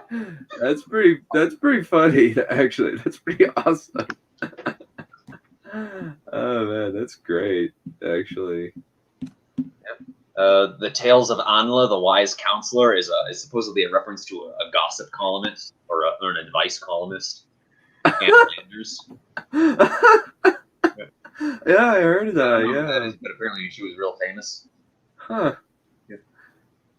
That's actually pretty funny. I like that. So, I think we've kind of is anything else before we like get to the climax of this book? I think that's it from me. Yeah. Not a whole lot happens. It's like kind of a lot of busy work and kind of getting characters from here to there. It's kind of the anti-Game of Thrones season 7 and 8, where people are teleporting all over the place. This kind of as the opposite. Except in this world, we have actual teleportation. Well, you know that's the thing. Maybe season 7 had all these like side adventures as they were going on in this other story, and they decided to cut them down. You think they're gonna like cut all these books down and just turn it into like one great big Game of Thrones season 7? Yeah, you know what? I think some nerd out there is like, I really want a Wheel of Time and Game of Thrones crossover. Shut up. God. I'm quaking in my boots. All that gratuitous nudity. Channelers breaking the relatively realistic world of George R.R. Martin, where there aren't really that many OP characters. Yeah. You know nothing, Randolph Thorne. Oh God, Peter Baelish is a dark friend. Oh, totally. He's totally a dark friend already. Gets killed like a bitch. Yep, Yeah. totally. All right. So now we kind of get to the lengthy Randall Thor is a bounty hunter side arc, where he goes after a bunch of the renegade Ashman after leaving a bunch of clues all over the place. That like I'm just like, so are these Ashman like mega detectives or something? Because I don't know how many people would notice those clues. But he goes to Farmatting, a place where nobody can channel unless you have a cheat code called a well. and everyone except for Corlin Shiva show up, and we find out in this book that Corlin Shiva has been Osangar the whole time. And he's just about as effective. Yeah, he sucks. He gets killed like a punk. Oh my god. It was Yeah. Here he is, and he's dead. Yes, again. is one of my favorite like visual metaphors. He says when he's part of doing the when they're doing the cleansing, and he says, "Oh, hey, I could maybe get that thing," and he begins to skulk towards the key in what he imagined was a stealthy manner. He's such a dork. I can just picture this guy doing like a bad Solid Snake impression. or like his best Batman impression. Maybe like putting the cape over his face like some villain from an old timey serial. Yeah. He's such a massive dork. Yeah, he kind of is. Like, even like in the meeting, he is dressed up like a king, and he just looks weird, like out of place. Such a tool. Like enough lace to clothe a child is how his, which is just really funny. And I'm here. I'm Forsaken. Yeah, and like just the other Forsaken, like you're a joke. Like, yeah, even though he made the Trollocs, which now he was one of the guys that Rand fought in the very first book, isn't he? He's the one who got treed to death, isn't he? No, that would be Arengar. The one who got treed to death. Yeah. That would be Arengar is the one who got treed to death and is now back. Yeah. And is a lady now. Yep. And like just is a massive slut. He figured out he likes this. Yeah. Like, yeah. And so that but like he isn't there with the rest of the other he's not there with the rest of the Renegade Ashaman, but they're all there. Rand finds two, kills one, and the other one is killed by another person a person that we haven't seen for a while. Mr. Podden Fane. He's back. Yep. He's got a couple of new tricks. He's been out training, leveling up. Apparently he can create illusions now or something. Whatever he's doing, it's like it's not really channeling, but it's like Min's weird magic. He's being influenced by the evil of Shire Logith. Clearly. Yeah. And Rand tries hunting them down, and Catswain shows up with Alana and just camps out in Far Manning, just waiting for him to leave. And Rand's like, okay, will you be my advisor? But I will apologize. And swallows his pride and says, fine, I'll accept your terms. He tells, and Alana goes off to Tyr to kind of discuss the to try and get some of the rebels in Tyr to back off through a negotiation. Mm-hmm. But eventually Rand receives a note saying, hey, these two guys are in this building, go kill them and leave. And it's totally Fane. It's a trap Fane. Yep. With Torium Rioton is there. Oh dear. I don't remember who this character was. That would be the guy who is leading the Kyrian and Rebel faction who Rand dueled in book 7. Oh yes, that guy. Yeah, he was the guy who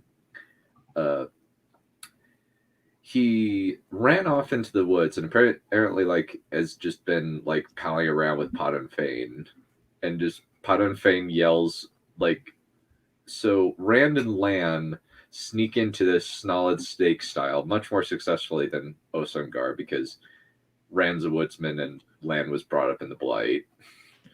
They know what they're doing. Yeah. They're not idiot.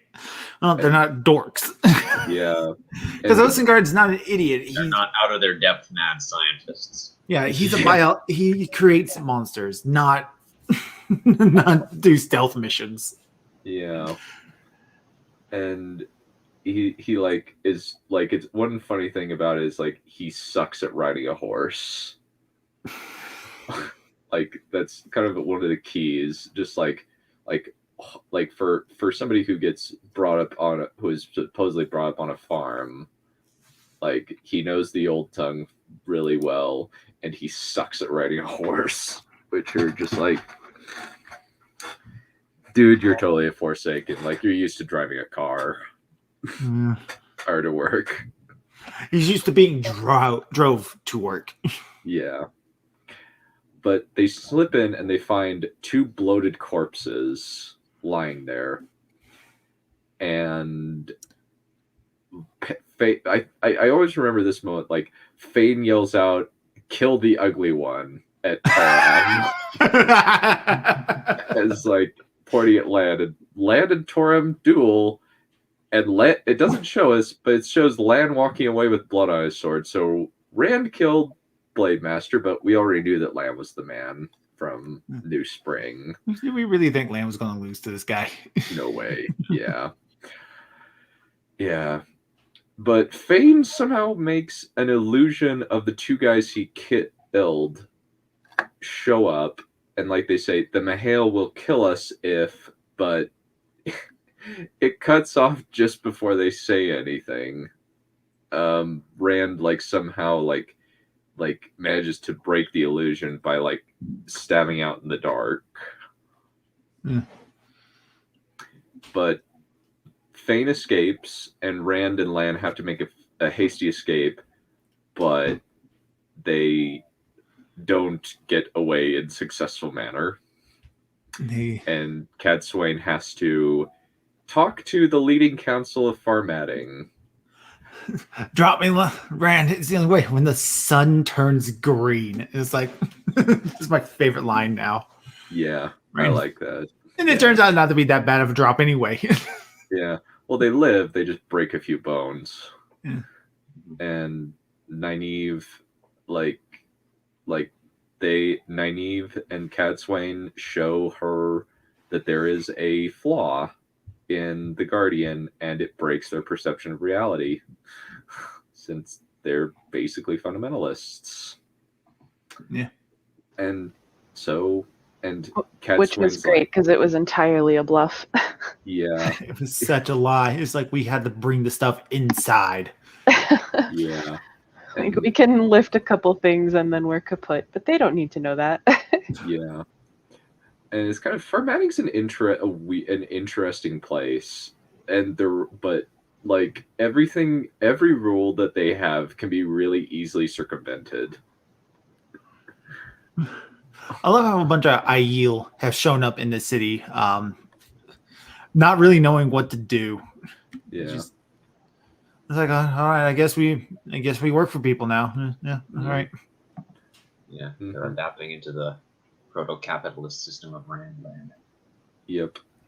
And they're very much like, Farmatting's weird because like it's a matriarchal system, or at least like there's preference to females, at least in Farmatting, at least that I could see.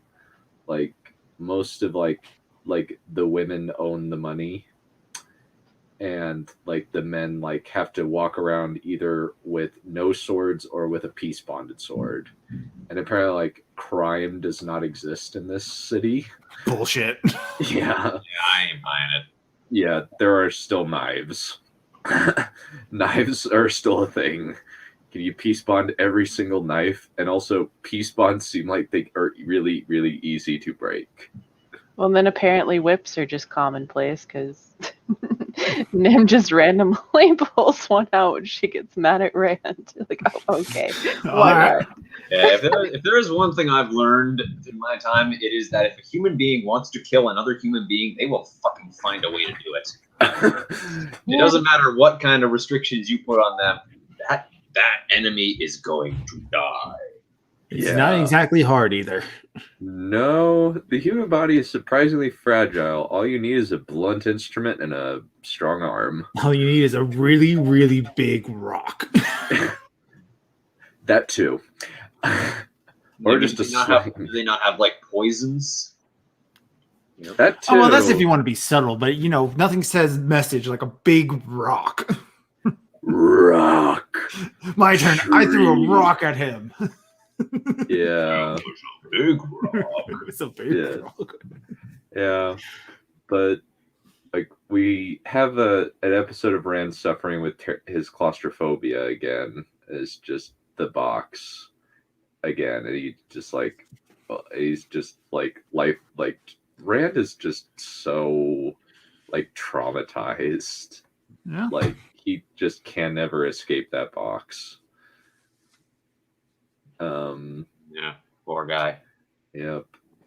And then after that, we go to the next, the final chapter of this book, where all the remaining Forsaken, or a large number of them. I think. Let's see here. There's 9 of them left, I believe. Okay, so we have Mogideon, we have Arengar, Osungar, Moradin doesn't show up. Demondred does show up. Yeah, 4. Um, We got the one girl who's in the White Tower. She showed up. Messana? I didn't think that Messana showed. Yeah, she shows up. She fights Varen. Because Varen, from Varen's point of view, she's looking at it and she can only describe it as a specter, as its clothing is constantly shifting back and forth between all these different things.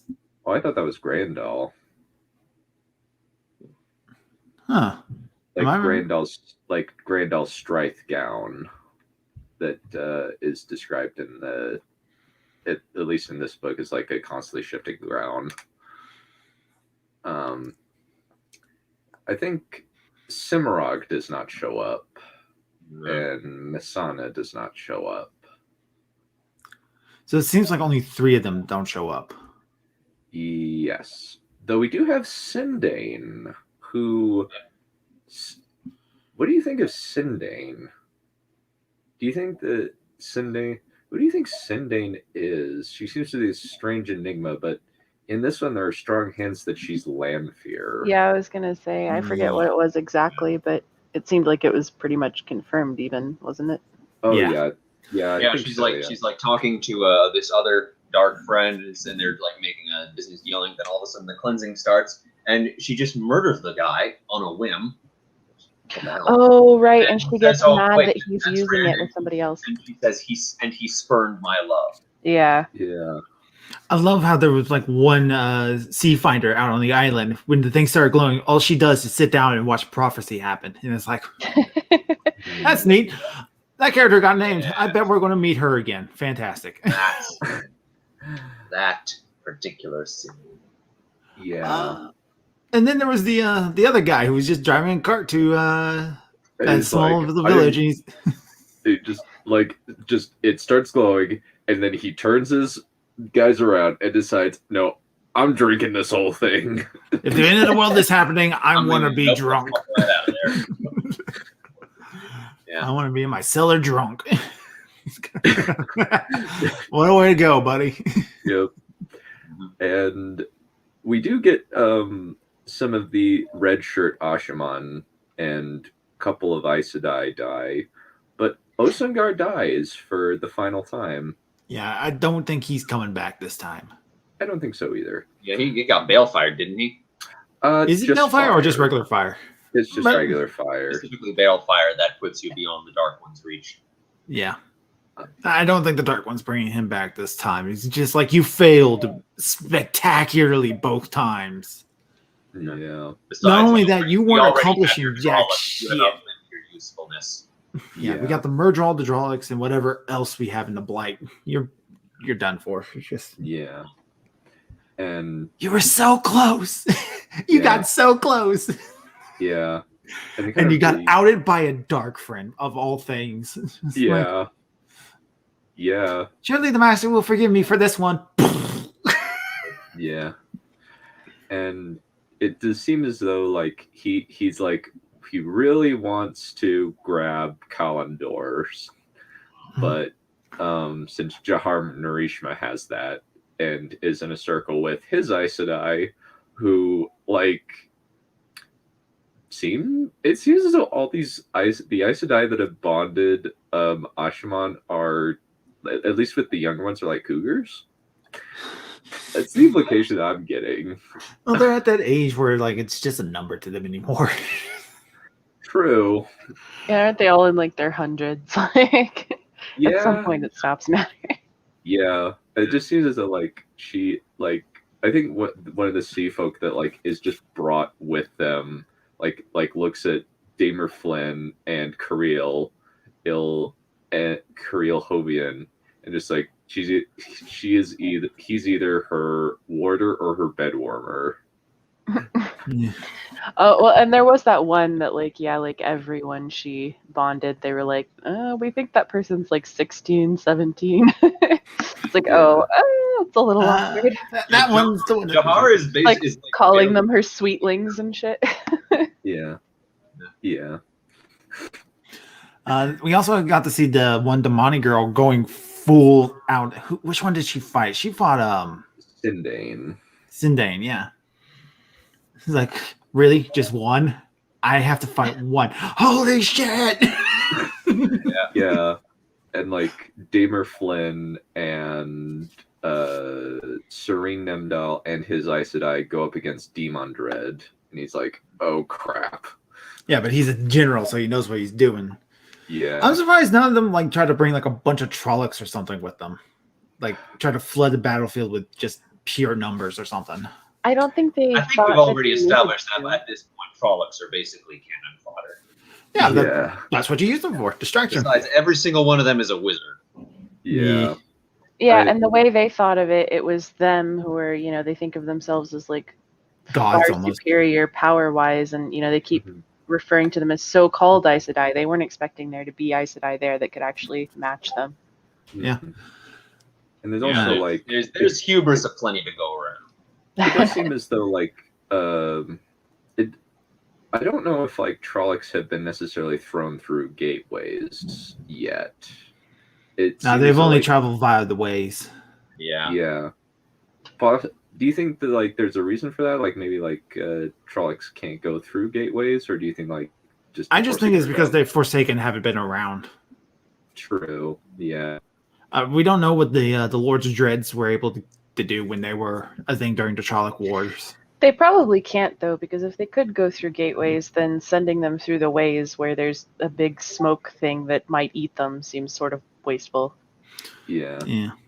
Since like gateways are quick, easy, clean, and precise. But the ways are like dirty, imprecise. And maybe you die. Maybe you die after going insane. The portal stones. Can they go through the portal stones? I believe maybe so. The Forsaken are from the Age of Legends. They knew how to use the portal stones back in the day, so there wouldn't be any like time dilation like what happened when they went to Fallen. Oh, one thing we never talked about with the portal stones is that they had the colors of the Ashas on them. That was something we just never brought up. Oh yeah, I forgot about that. Yeah. So I wonder if that ever had some sort of significance. Maybe. Yeah. But also, like during this fight, Mo Gideon's just sitting on a hill somewhere, just watching. Yeah. Yeah. She knows when she's out of her element. Yeah. Give her that much credit. Yeah. I have a feeling Mo Gideon's going to be like one of the last ones standing, just because she will. She's good at keeping herself in one piece. Yes. She's the self-preservation cockroach, the meme personified. Yeah. we don't. Although see it was more- weird to me how sure she was that Moradin wouldn't know if she didn't fight. Yeah, it does 'Cause seem as though he's in charge now, which is odd because he's just barely shown up. Who do you think this guy is? I mean, that it's proven he's a Shamael. Yeah, I think that I he freaking is. called it. Yeah, you did. He is a Shamael. Yeah, it's. I told you guys. I told you this minion is way too powerful to just give up. He's Yep. way too devoted. He's way too eager. He's way too useful. Yep. It does seem like he's less like he's going about things in a smarter fashion than he did originally. Either that or it's all been part of his master plan. Yeah, it's possible. Or he just, learned his lesson. Was like, oh, okay, maybe I'll try to not die this time. Yeah. I mean, a minion like this, I feel like, okay, and at this point, they're going to kill me. And everybody's like, what? It's like, yeah, die. But then I'm going to do all this other stuff because of that. It's like, I mean, like he was supposed to be the best. Mm-hmm. So, yeah. And kind of the focus of this battle is like Rand is trying to like cleanse the taint on Sidene by pushing it through a Sidar filter into Shadar Logoth in order to make Shadar Logoth detonate. And he has to use both of the world's biggest sa'angreal in order to make it work. And by the end, the female one is broken and destroyed. Yeah. Mm-hmm. And Shadar Logoth is gone. Yep. Just a big pit. Yep. Yeah. It's wiped from the face of the earth. Essentially, he made a black hole. Pretty much, yeah. The evil of Shadar Logoth mixed with the evil of the Taint, and both sides killed each other. Mm-hmm. Mm-hmm. And now we only have Podon and Fane left of that. And he's just like, yeah. And whatever else he's been doing, because he influences people when he's near them. Yep. Which I am curious to see what happened to Podon Thane because of that. Mm-hmm. Mm-hmm. Like, if his powers have been... you would think they would be, that they would have been affected in some way. If they were affected, I have a feeling it's a ricochet effect that he's actually stronger now. Because there's no other source for place for it to be in the world, so he's the only place where it can be. It's like putting your thumb over top of the hose with water coming out. It comes out stronger now. So I guess I feel very bad that we've kind of just been mainly summarizing the events of the book. But I guess what are your thoughts on this whole subplot and each of the other subplots that we've discussed so far? Matt's definitely the ringer for the best, most entertaining one. Elaine is kind of placeholdery, I guess. It's important what's going on with Elaine because she's handling all the politics of the borderlands are in her area, so she's trying to get them to, don't destroy all of us. Who you're looking for is that way, and she's sending them off in the wrong direction. Mm-hmm. Because she wants to use them as a chance to secure her powers if everybody else is freaked out that there's this massive army of hers. Mm-hmm. I don't think they bought it because now they're laying siege to the city. I don't think they're laying siege necessarily. It seems as though it's a different army. It's actually an Andorran army.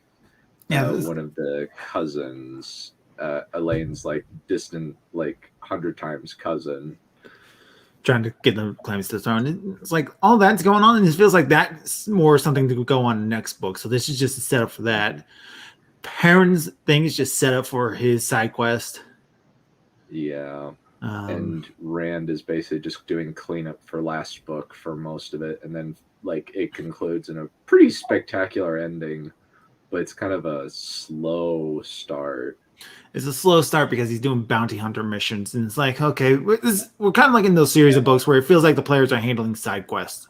Yeah, they're doing a completionist run. Yeah. He's basically doing an Ashaman hunt for extra XP. Yeah, you got to get all those extra bonus. You got to get the good ending. He's achievement farming. Yeah. Yes, exactly.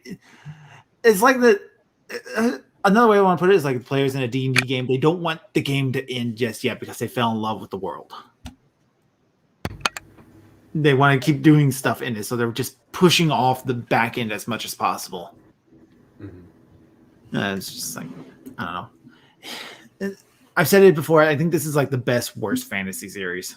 It's like it's so good, but sometimes it just drags so bad. Yeah, it's kind of why like I'm interested to see how the TV show handles it, because like I think like with the TV show they're going to be like, okay, we got to trim some of this fat here. Yeah. Well, and what's interesting is there isn't even too much necessarily like plot-wise that feels like fat. Like most of what happens is interesting. Most of the characters are interesting. It's just that the pacing is, I don't know, kind of off. Part of it is just like part of it's just like we're getting shotgunned like a bunch of things at the same time. Right. Like I almost feel like this story would have been better if it had been separate series, you know? Yeah. Like little like novellas inside of the Wheel of Time series. Yeah. Like Half the the cast of characters. Sort of my my motivation when I'm doing the fanfic. You know, I mean, I wish that Logain's story had been included here, but given what's already being forced in here, I understand why it wasn't. Yeah. No, and I'm excited to read your fanfiction too once I'm done with everything else. So, saying of which, is it do we link with that? Is it in there in the links? I will have to go through and find it. It'd probably just handed to me, and I'll put it in the description later. Yeah, I'm interested to see what will happen when the Wheel of Time enters the public domain. No, that's never going to happen. Well, none of Disney has anything to say about that. Oh, true. I do know that Lord of the Rings is going to enter the public domain in 10 years or something. Oh boy. And Batman is going to enter the public domain in 2036 or something. Yeah. Well, I mean, like, is it just the character or like specific stories?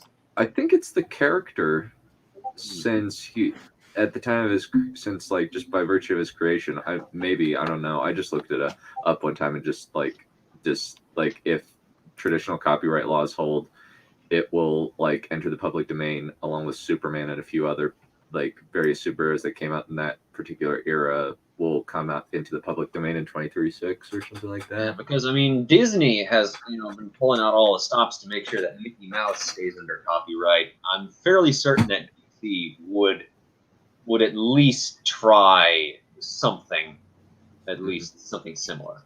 Because, Batman's pretty lucrative. Yeah, Warner Brothers. At least it would probably be Warner Brothers, not Disney, since Disney doesn't own Batman yet. AT&T currently owns him. Oh God, corporate consolidation. Yeah, I definitely agree that like the consolidation of various corporations, like where now it's just basically like it's just Warner Brother and Disney right now, with Netflix making their own stuff and making lots and lots of money.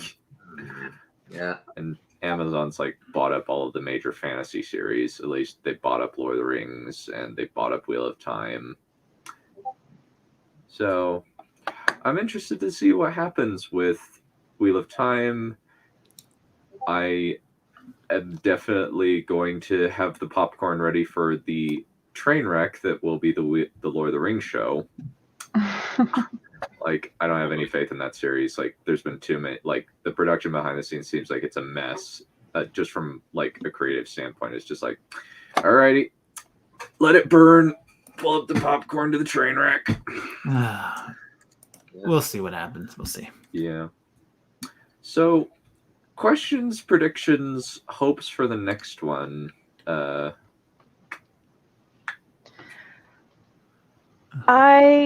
Logain. Yeah, I would like to see more Logain. I also want to see that, whatever's gonna go down at the White Tower. Yes, can we get on with the siege of the White Tower, please? Like, we know they just have to walk through a gate, so can we do that now, please? Thank you. Yeah. Speed up. Yeah, I mean, the winter's a good time to do it. You know, cut off their supply lines. We can travel wherever we want. Yeah. So long as they don't figure it out. Well, I guess that's kind of the problem is that the Aes Sedai could just watch them make gates. Yeah, if only there was some way to like block off gateways. You know, invert them or something. Yeah. If only it was like something that you could do to like block off gateways going in or out of a certain area. You know. Yeah.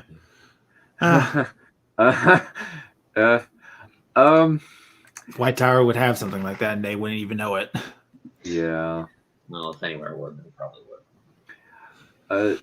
Kind of just to warn you guys, a lot of like people see that the Crossroads of Twilight is kind of like the book that like turned them off the series, especially since like it's Crossroads of Twilight, and then there was like a 2-year wait for Knife of Dreams. Yeah. It basically covers, I think, the span of like 14 days for each character. Oh my god. Somewhere around that time. We only go 2 weeks in distance in all of these 2 books. Yeah, it's lots of characters do very little. I think that he just got like struck with like the writing syndrome. But yeah, this kind of is the one that's emblematic of maybe you guys will like it. I don't know. I'm okay with it. Like, but I kind of just like will just kind of want to like get past it.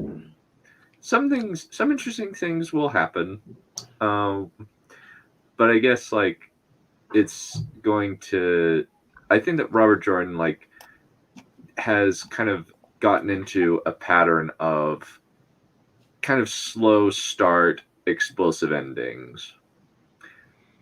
But it is kind of interesting to kind of examine his work, since he kind of, and especially like compared to Sanderson, who's like Sanderson like goes at a very, very different pace than Jordan. Somebody's Discord is going off like crazy. Oh, I didn't know you guys could hear that. My bad. Yep. But any other like predictions, or hopes for what's going to happen in the next book, or even like the next 4 books? And I want to see like some showdowns between Forsakens and characters, wrap up some of those stories. I want to see what Shade Vader is up to. Shade. I refuse to call him anything else. Shider Haran. Shade Vader. I buy it. Yeah, he kind of is. Alrighty. Well, this has worked out well. This computer's really good. This computer's really good. I like how it works. Anyway, well, I think that'll conclude it. We were able to get through this whole thing in 2 hours. I don't think we missed anything. We'll probably like miss like some of like the little minutia, and hopefully like we come off somewhat coherent. I apologize. That was, any incoherency is totally my fault. Hashtag blame done. No, it's blame Hawk. Well, it's hashtag blame done, at least for Maggie May Fish. Oh yeah, that's totally your fault and only your fault. I don't know what we're talking about, but it's probably your fault. Yeah. She's basically the Smudcast's arch nemesis. She's like Smud, like she's kind of the most bafflingly crazy. Like apparently like RoboCop is a trans allegory. I was just like, how? And like she just comes up with weird arguments for it. We can go off for hours about this. Yep. I mean, The Matrix is a trans allegory. Not this shit again. I maybe I know that it was written by two like trans women who eventually who did transition eventually, but like I'm just like that feels a little bit like post talk. I don't know. I can't. Well, and there's also the red pill being a reference to a hormone replacement therapy drug that was delivered in the form of a red pill. There's It's not. Who was It's just not. All this stuff is psycho speak. There was the character of Switch, who was supposed to be played by, I believe, a man outside of the Matrix and a woman inside the Matrix, but the execs quashed that. All right, you got one. And then the train sequence at the end is a very personal reference to a near suicide attempt that one of the Wachowskis had very early on, where they considered throwing themselves in front of a train. Not necessarily trans-related in itself, but still a deeply personal and just because it's deeply personal does not make it a trans allegory. I didn't know. You can draw inspiration from personal life. That doesn't change the story of the Matrix, which isn't very good to begin with. Not to mention that most of the stuff was stolen from another comic altogether. Yeah. Well, we'll call it good for the day, people. Thank you all for coming. I will definitely put links to your channels in the description. Please sub to Dr. Crow's Carnival of the Disillusioned. Please go buy Carl Saylor's darn book and watch Blue's lovely videos and admire her lovely art. Alrighty, we'll call it good there. Thank you. Bye. Bye-bye.